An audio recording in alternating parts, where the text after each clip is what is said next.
نحمدہ ونصلی ونسلم علی سیدنا و مولانا محمد رسولہ النبی الامین المکین الحنین الکریم الرؤوف الرحیم اما بعد فاعوذ باللہ من الشیطان الرجیم بسم اللہ الرحمن الرحیم۔ واجب الاحترام ساتھیوں، اللہ تعالیٰ کا بے پناہ لطف و کرم اور اس کا احسان عظیم ہے کہ جس کی توفیق سے ہم اس کے ذکر کے لیے اس کے گھر میں جمع ہیں۔ گزشتہ نشست میں ہم نے اللہ کی توفیق سے سورہ الانعام کی آیت نمبر 93 پر گفتگو کا آغاز کیا تھا، اور اس آیہ مبارکہ کے ایک حصہ میں جس میں اللہ کریم نے جھوٹے نبوت کے دعوے داران ان کے متعلق جو تھا وہ ارشاد فرمایا تھا۔ برکت کے لیے دوبارہ آیت مبارکہ کی تلاوت کر لیتے ہیں۔ اللہ کریم نے ارشاد فرمایا وَمَنْ أَظْلَمُ ممن افترا علی اللہ کاذبا او قال اوحی علی ولم یوحی علیہ شیء ومن قال سأنزل مثل ما انزل اللہ ولو تری اذ الظالمون فی غمرات الموت والملائکۃ باسطوا ایدیہم اخرجوا انفسکم اليوم تجزون عذاب الخون بما کنتم تقولون علی اللہ غیر الحق وکنتم عن آیاتہ تستکبرون۔ اس سے بڑھ کر ظالم کون ہوگا جو اللہ پر جھوٹا بہتان باندھے کہ میرے طرف وحی کی گئی ہے حالانکہ اس کی طرف کچھ بھی وحی نہیں کی گئی، اور یہ کہے کہ میں عنقریب ایسی ہی کتاب نازل کرتا ہوں جیسی اللہ نے نازل کی ہے۔ اور اگر آپ اس وقت کا منظر دیکھیں جب ظالم لوگ موت کی سختیوں میں مبتلا ہوں گے اور فرشتے ان کی طرف اپنے ہاتھ پھیلائے ہوئے ہوں گے اور ان سے کہتے ہوں گے کہ تم اپنی جانیں جسموں سے نکالو، آج تمہیں سزا میں ذلت کا عذاب دیا جائے گا، اس وجہ سے کہ تم اللہ پر ناحق باتیں کیا کرتے تھے اور تم اس کی آیتوں سے سرکشی کیا کرتے تھے۔ تو اس کے پہلے حصے پر ہم نے گفتگو کی تھی اور میں نے جہاں پر بات ختم کی تھی کہ مسیلمہ بن کذاب لعنت اللہ علیہ کا جو قتل تھا اس کو حضرت وحشی نے جہنم واصل کیا،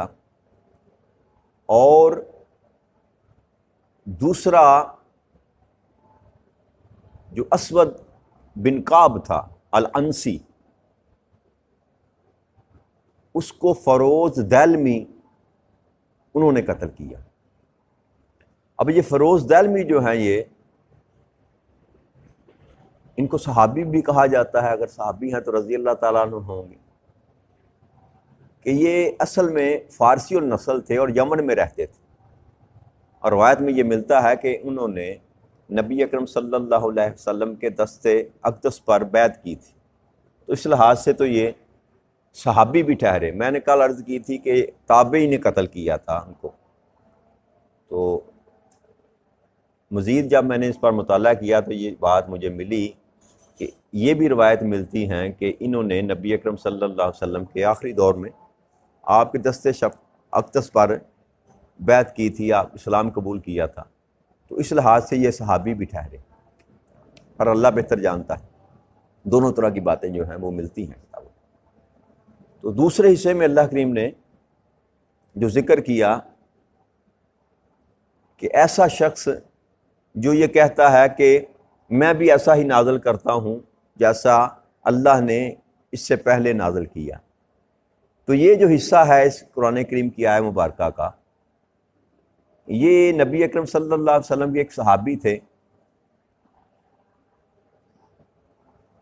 تو اور آپ کے مقرب صحابہ میں تھے، آپ کے ساتھ بیٹھنے والے اور آپ کی وحی لکھنے والے تھے۔ تو ان کو نبی اکرم صلی اللہ علیہ وآلہ وسلم جو تھے وہ وحی لکھوا رہے تھے،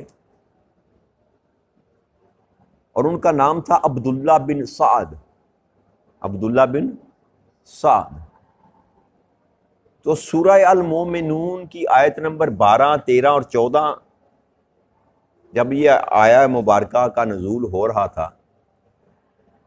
کہ الا الانسان من سلالۃ من طین، اور اسی طرح آگے جو آیتیں چلتی ہیں، تو جب یہ لکھ رہے تھے تو ان کے منہ سے نکلا تبارک اللہ احسن الخالقین، عبداللہ بن سعد کے منہ سے۔ تو آقا کریم صلی اللہ علیہ وسلم نے ارشاد فرمایا کہ یہ بھی لکھ لو اللہ نے ایسے ہی وحی کیا ہے۔ یعنی میں نے عرض کی تھی نا کہ عرب کے لوگ فصاحت اور بلاغت میں ان کا ایک اپنا مقام تھا، تو جب 3 آیات تلاوت کی گئی نا، یہ آیتیں جب تلاوت کی گئیں تو ان کی زبان سے نکل گیا کہ اللہ بڑا ہی برکتوں والا ہے جس نے ایسی خوبصورت خلقت کی۔ اس کا معنی یہ ہے تبارک اللہ احسن الخالقین، بہترین خلقت کرنے والی جو ذات ہے وہ اللہ کی ذات، وہ پاک ہے وہ۔ تو آپ نے فرمایا کہ یہ بھی لکھ لو اللہ کریم نے ایسے ہی مجھ پر وحی کیا ہے۔ تو جب یہ بات ہوئی نا تو ان پر شیطان نے غلبہ پا لیا اور کہنے لگے کہ وہی بات مجھ پر بھی نازل ہو رہی ہے جو ان پر نازل ہو رہی ہے۔ تو شیطان نے جب غلبہ پایا تو آپ مرتد ہو گئے، شک میں پڑ گئے۔ جب شک میں پڑ گئے تو مرتد کے شکار ہوئے اور وہاں سے نکل گئے اور مکہ میں جا کر آباد ہو گئے۔ لیکن بعد میں حضرت ابن عباس رضی اللہ عنہ بیان کرتے ہیں کہ ان کو شیطان نے لغزش دی اور یہ کفر کر بیٹھے اور کفار کے ساتھ جا ملے، اور فتح مکہ کے دن نبی اکرم صلی اللہ علیہ وسلم نے ان کو قتل کرنے کا حکم دیا۔ امام ابو عبد الرحمن احمد بن شعیب النسائی میں اس واقعے کو بیان کرتے ہیں کہ فتح مکہ کے دن رسول اکرم صلی اللہ علیہ وآلہ وسلم نے 4 مردوں اور 2 عورتوں کے سوا سب کو امان دے دی تھی۔ ان کے 6 فرد ٹوٹل ایسے تھے کہ جن کو یہ حکم تھا کہ جہاں بھی ملے اگر کعبے کے غلاف کے اندر بھی چھپ جائیں تو ان کو نکال کر قتل کر دیا جائے۔ ان میں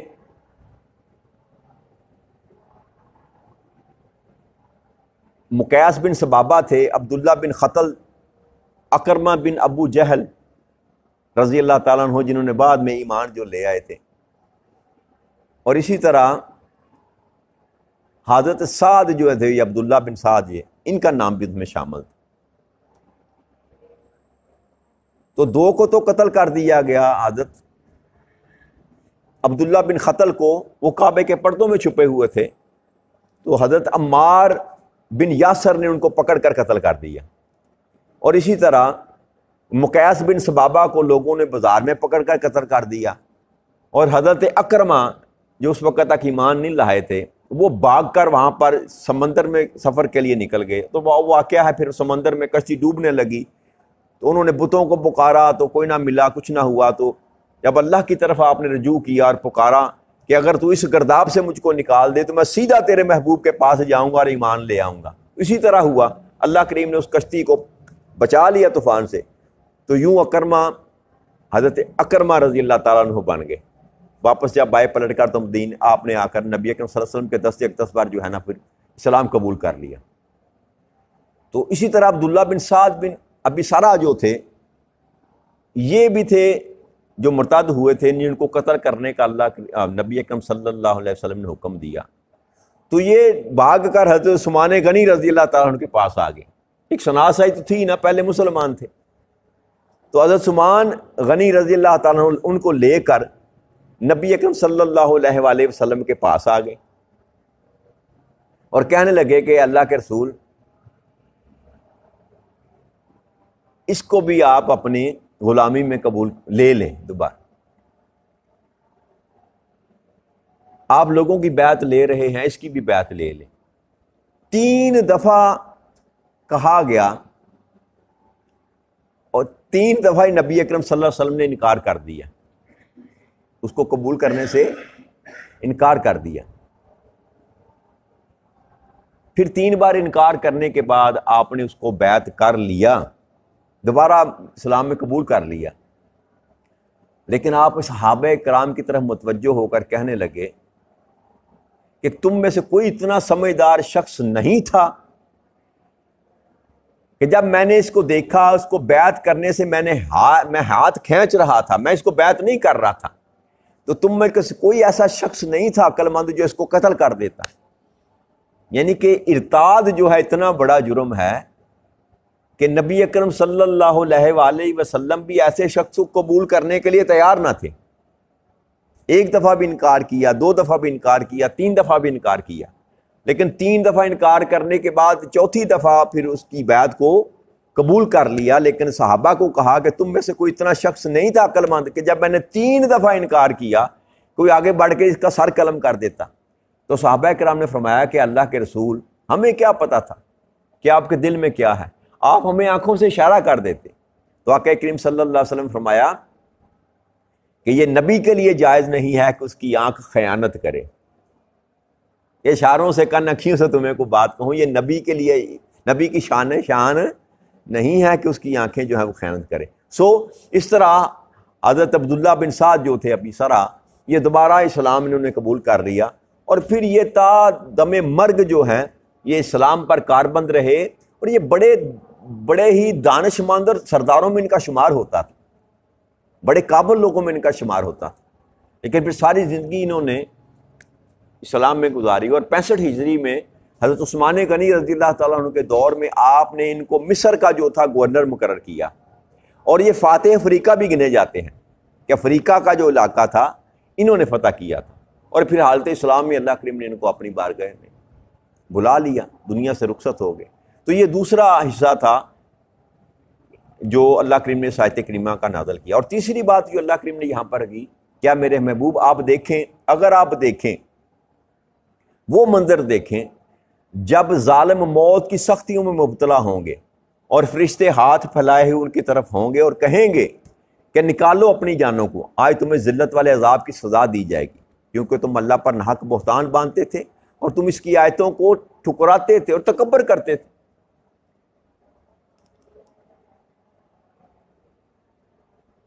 تو یہاں یہ سوال یہ پیدا ہوتا ہے کہ کسی انسان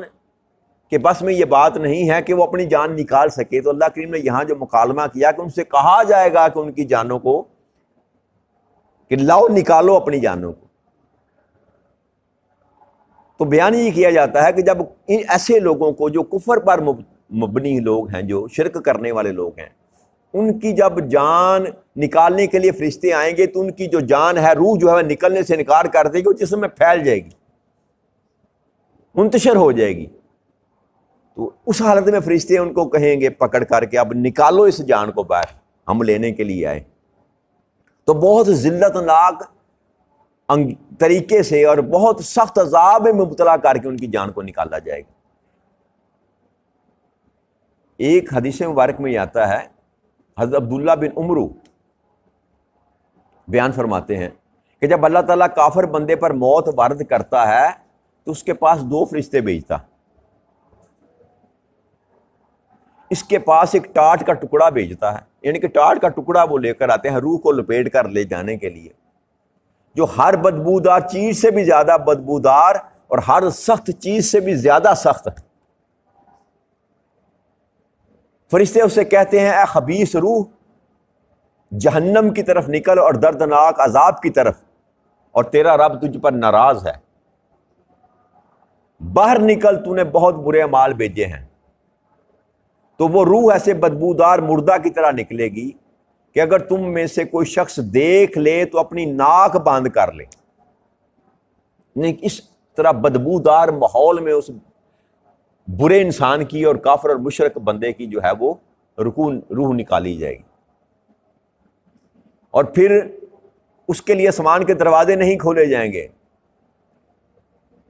جب اس کی روح کو لے کر اللہ کی بارگاہ میں پیش کرنے کے لیے لے جایا جائے گا تو فرشتے جب پوچھیں گے کہ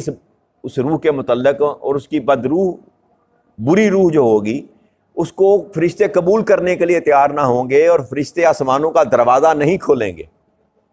اور پھر اس روح کو دوبارہ زمین پر پھینک دیا جائے گا، اور اس کی قبر جو ہے جس میں اس کا جسم تھا اس کی قبر کو تنگ کر دیا جائے گا۔ اور یہ بھی روایت میں آتا ہے کہ اونٹ کی گردن جتنے موٹے سانپ جو ہیں وہ اس کو ڈسیں گے اور اس کا گوشت نوچ نوچ کر کھائیں گے، یہاں تک کہ اس کی ہڈیاں جو ہیں وہ بھی توڑ دی جائیں گی۔ پھر اللہ کریم ان پر 2 فرشتے مقرر کرے گا، اندھے اور بہرے، کہ نہ وہ دیکھ سکیں نہ وہ سن سکیں،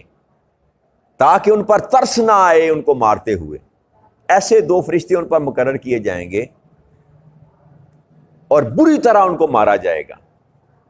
یہ بھی عذاب ان پر ہوگا۔ اور پھر دوزخ کی طرف ان کی کھڑکی جو ہے وہ ان کی طرف کھول دی جائے گی،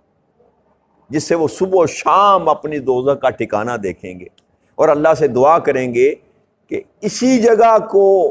ان کے لیے ان کا ٹھکانہ بنا دے، دوزخ میں نہ پھینکنا۔ وہ ہولناکی دوزخ کی جو ہے ان کو دکھائی جائے گی۔ تو اسی اللہ نے فرمایا کہ وہ ذلت ناک جو عذاب ہے موت کا وہ چکھیں گے۔ کس سبب سے؟ کہ ایک تو وہ اللہ پر حق باتیں باندھا کرتے، جھوٹ باندھا کرتے تھے۔ یہ شروع میں اللہ فرمایا من اظلم ممن افترى علی اللہ، اس سے بڑھ کر ظالم کون ہے جو اللہ پر جھوٹی بات باندھے، جو بات اللہ نے کی ہی نہیں اس کو اللہ کی طرف منسوب کیا جائے۔ اور اسی طرح کی بات ہے جو بات نبی اکرم صلی اللہ علیہ وآلہ وسلم نے نہیں کی وہ آقا کریم صلی اللہ علیہ وسلم کی طرف منسوب کی جائے، وہ بھی اس کا شمار بھی ظالموں میں ہوگا، اور اس پر بھی اسی طرح دردناک عذاب نازل کیا جائے۔ جیسے یہ عام رواج ہے نا، ابھی رمضان آنے والا ہے تو سوشل میڈیا پر آئے گا کہ نبی اکرم صلی اللہ علیہ وسلم فرمایا جس نے سب سے پہلے رمضان کی بشارت دی اس کو جنت کی بشارت دی گئی ہے۔ حالانکہ ایسی کوئی حدیث مبارک نہیں ہے۔ اسی طرح کی ہر مبارک مہینے میں لوگ سوشل میڈیا پر یہ ڈال دیتے ہیں، تو یہ بھی ظلم ہے کہ وہ بات جو نبی اکرم صلی اللہ علیہ وسلم نے کی ہی نہیں آقا کے ساتھ منسوب کی جائے۔ تو اس سبب سے کہ جو بات اللہ نے یا اللہ کے رسول نے نہیں کی اس کو اللہ کے ساتھ منسوب کیا جائے، اور پھر اللہ کی آیات کا انکار کیا جائے اور تکبر کیا جائے۔ جو اللہ کا اللہ کے رسول کی طرف سے آپ لے کر آئے ان کا انکار کر دیا جائے، ماننا نہ جائے ان کو، اور پھر سرکشی اس قدر کی جائے کہ بندہ تکبر پر اتر آئے، اپنے آپ کو بڑا سمجھنے لگ پڑے، اللہ اور اللہ کے رسول کی بات کو وزن نہ دے، اللہ اور اللہ کے رسول کی بات کو ماننے کے لیے تیار نہ ہو، سرکشی کریں محض دنیا کی محبت میں، محض دنیا کی کمائی کو حاصل کرنے کے لیے، محض اپنے معاملات کو